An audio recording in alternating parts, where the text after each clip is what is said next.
Hello everyone, today we are going to review some of the mind-numbing thoughts from our great pseudo-scientists who rule the realm of internet these days. So watch till the end because we've got Zakir Naik, Sadhguru, that Beer Biceps dude, Jodan Peterson. So let's get right into it, shall we? What is the stance of Islam on evolution? There is no book so far that I have read which talks about fact of evolution. Theory of evolution means the theory.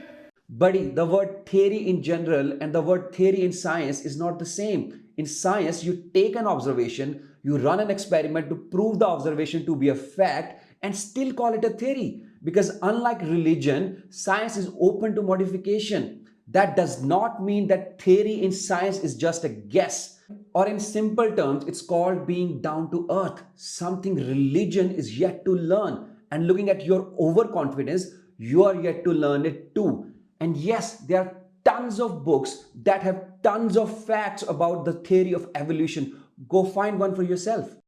Because of the magnetic pull of the North Pole, if you put your head to the north, in the northern hemisphere, there is a tendency for putting pressure upon your brain. So if there is that much iron in your blood, the magnetic poles naturally pull it. So it's best, especially the older people, should not put their head to the north and sleep. Sadhguru, bro, come on. The iron in our blood is not in metallic form. It's in the form of a compound.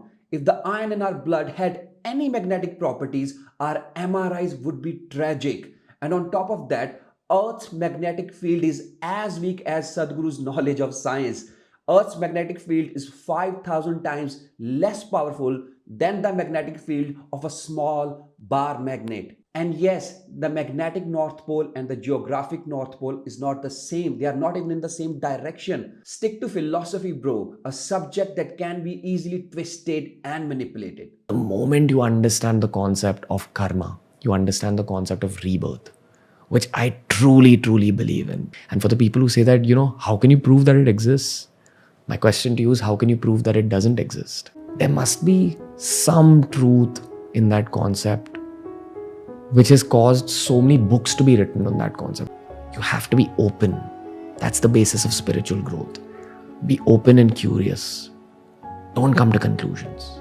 Dude, you are the one claiming the existence of karma without any evidence. And you want other people to prove the non-existence of karma with evidence.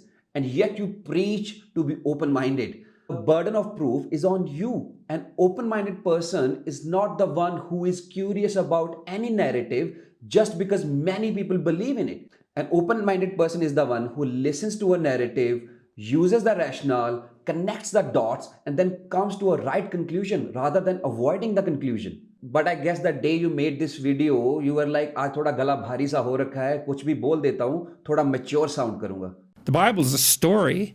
Is it true? Well, depends what you mean by true. And people say, well, that's weaselly. It's like, no, it's not. If you ask a profound question like that, is the Bible true?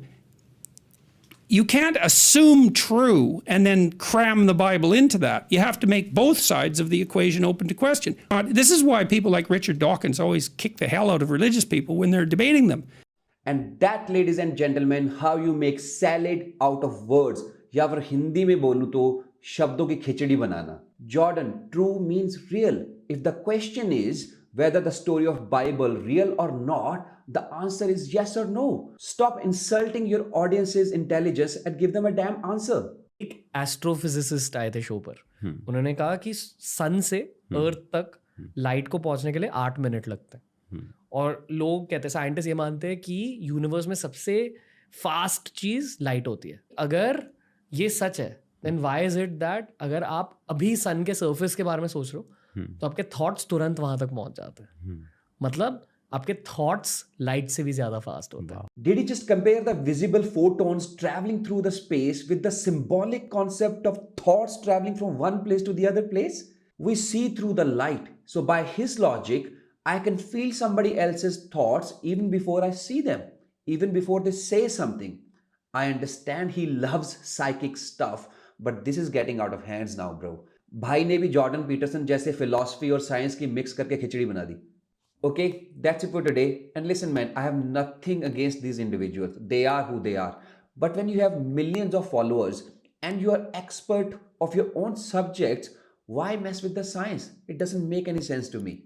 Anyway, thanks for watching. Subscribe.